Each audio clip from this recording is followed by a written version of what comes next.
Good morning बच्चों। आज हम आपका 9th क्लास का चैप्टर सेल डिस्कस करने वाले हैं, जिसका अर्थ है जीवन की मौलिक इकाई। प्याज की झिल्ली को सूक्ष्मदर्शी से देखने पर उसके अंदर कुछ छोटी छोटी आयताकार संरचनाएं दिखाई देती हैं। प्याज की झिल्ली आपने देखा होगा, जब प्याज काटते हैं तो उसके अंदर आपको एक बहुत ही बारीक सी झिल्ली दिखाई देती है। अगर हम उसे माइक्रोस्कोप के नीचे रख कर देखें तो हमें कुछ छोटे छोटे कमरे से बने हुए दिखाई देंगे। सभी जीव छोटी छोटी संरचनाओं से बने होते हैं, जिन्हें हम कोशिका कहते हैं। कोशिका जीवन की मूलभूत क्रियात्मक व संरचनात्मक इकाई कहलाती है, क्योंकि ये सभी जीवों को उनकी संरचना देने का काम करती है, उनका स्ट्रक्चर देती है और उनके जीवन के सभी कार्य देती है। अब बात करते हैं कि जीव आपके दो प्रकार के होते हैं, एक कोशिक जीव और बहुकोशिक जीव। वो जीव जो केवल एक ही कोशिका के बने हुए होते हैं उन्हें एक कोशिक जीव कहते हैं, जैसे अमीबा, बैक्टीरिया। और जो बहुत सारी कोशिकाओं के बने होते हैं उन्हें हम कहते हैं बहुकोशिक जीव, जैसे कि गाय, कुत्ता, बंदर, चूहा, मनुष्य, हाथी तथा पेड़ आदि। बहुत सारी कोशिकाएं मिलकर ही आपके बहुत सारे अलग अलग काम करती हैं। अगर इन सभी कोशिकाओं को मिला दिया जाए तो उनके मिलने से आपका ऊतक बन जाता है। ऊतक के मिलने से ही आपके यानी कि टिश्यूज़ के मिलने से ही आपके ऑर्गन्स यानी कि अंग बनते हैं, और इन सभी अंगों के मिलने से आपके ऑर्गन सिस्टम, अंग तंत्र बनते हैं, और उसके बाद आपका शरीर बन जाता है। कोशिका की सबसे पहले खोज रॉबर्ट हुक नामक साइंटिस्ट ने की थी।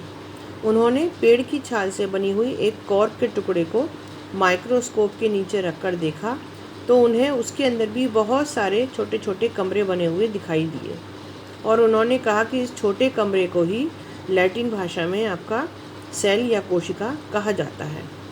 ल्यूवेनहॉक एक दूसरे साइंटिस्ट थे। उन्होंने सबसे पहले जीवित कोशिका का पता लगाया था, और वो उनको एक तालाब में तैरती हुई दिखाई दी थी। श्लीडेन व श्वान ये भी आपके साइंटिस्ट थे।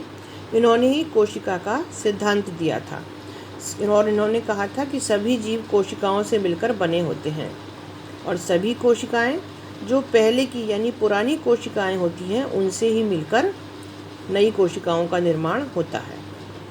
अब बात करते हैं कि कोशिकाएं कितने प्रकार की होती हैं। तो संरचना के आधार पर कोशिकाएं दो प्रकार की होती हैं, प्रोकैरियोटिक कोशिका और यूकैरियोटिक कोशिका।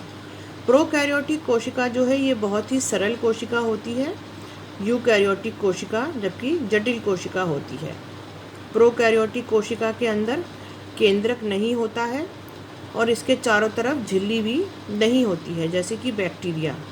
यूकैरियोटिक कोशिका के अंदर केंद्रक भी होता है, व इसके कोशिका के अंग यानी ऑर्गेनल्स भी होते हैं, जो कि झिल्ली से घिरे हुए होते हैं, जैसे कि पादप कोशिका और जंतु कोशिका। प्रोकैरियोटिक कोशिका का आकार जो होता है वो 1 से लेकर 10 म्यूमीटर तक होता है, जबकि यूकैरियोटिक कोशिका का आकार जो होता है वो 5 से 100 म्यूमीटर तक होता है। प्रोकैरियोटिक कोशिका में केंद्रक जो होता है वो अनुपस्थित होता है, और यूकैरियोटिक कोशिका के अंदर केंद्रक उपस्थित होता है। प्रोकैरियोटिक कोशिका में केंद्रक काय उपस्थित होता है, लेकिन उसके चारों तरफ झिल्ली नहीं होती है। यूकैरियोटिक कोशिका में केंद्रक काय होता है और उसके चारों तरफ झिल्ली भी होती है।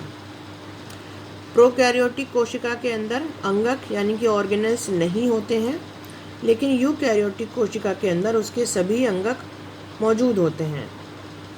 प्रोकैरियोटिक कोशिका के अंदर उसके केंद्रक में सिर्फ एक ही क्रोमोसोम होता है, जबकि यूकैरियोटिक कोशिका में एक से अधिक क्रोमोसोम्स होते हैं।